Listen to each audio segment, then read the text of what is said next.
Hello, this is Dawson. Today we're going to be talking about ETL design. Alright, now we're going to go over ETL modeling process. As we start the process for ETL design, we must make sure we are all on the same page. Here at Dawson Sports and Outdoors, ETL stands for Extract, Transform, and Load. According to ELSAPA, data is extracted from the data source.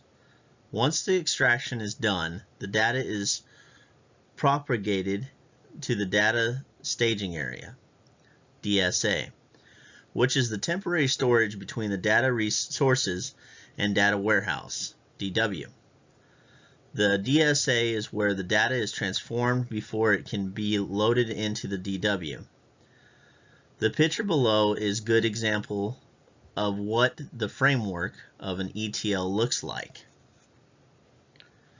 According to Becker, there are 6 key decisions that we should consider while we are crafting our ETL design. These 6 questions are: should we use an ETL tool? Where and how should data integration take place? Which change data capture mechanisms should we choose? When should we stage the data? Where should we correct the data? How quickly must source data be available via the DWBI system?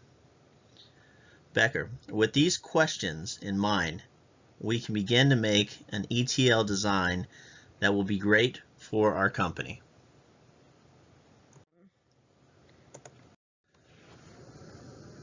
This is the concept for our proposed dimensional model.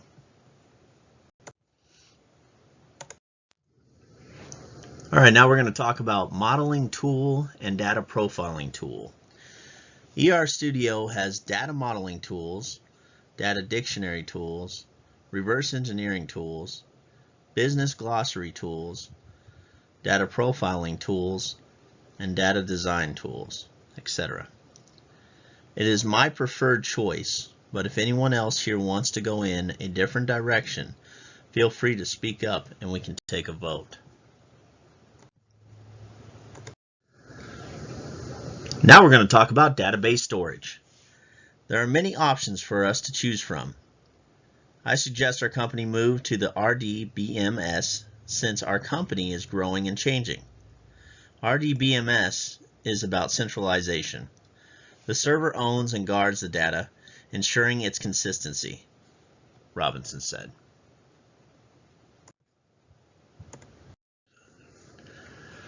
Database administration. We will need to appoint a few database administrators.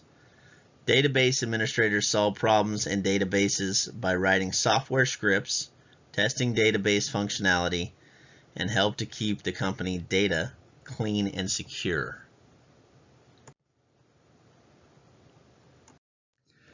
Now we're going to talk about data virtualization. Data virtualization is a useful tool that allows for the pool of all data from a company no matter where it comes from, without it being copied or moved.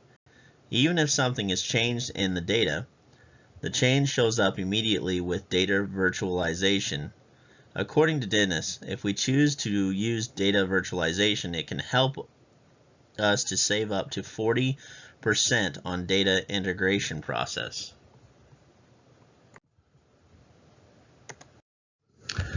Now we're going to talk about master data and metadata. Master data includes the information about transactions, reference, and activities. According to Knight, master data represents the consistent and uniform conceptual element making up a business. Metadata is more descriptive and subjective. Over time, metadata that is consistent can yield greater returns, and it has been proven that a lack of consistency can contribute to retrieval issues and organizational efficacy. Both of these issues will be addressed in our data governance framework.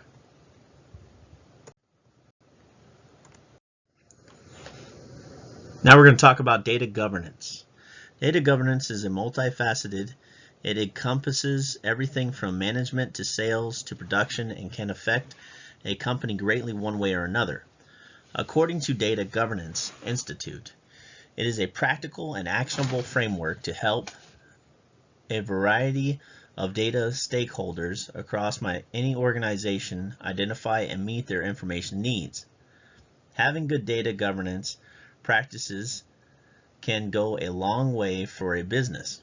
According to Analytics 8, these 8 steps will help us to implement a data governance policy and framework that is right for us. Number 1, initiation. Find the right person to be in charge of the data governance program. Number 2, assess. Assess where you may be already have some form of governance and where you have none at all. Number 3, vision. Make sure everyone from the top down knows how much data governance can impact their work environment. Number 4, align business value. Make sure GD is aligned with other data and information management efforts in the company, and document established baseline performance metrics so that the impact of data governance can be measured and relayed in the future. Number 5, functional design. Make sure the design resonates with management and employees. If people don't like it, or if it isn't functional, the program will fail. Number 6, governing framework design. Make a team. Number 7, roadmap. Include steps to roll out your DG program. Some steps that could be included are: integrate data governance with other data efforts. Design data governance metrics and reporting requirements. Define the sustaining requirements. Design a change of management plan.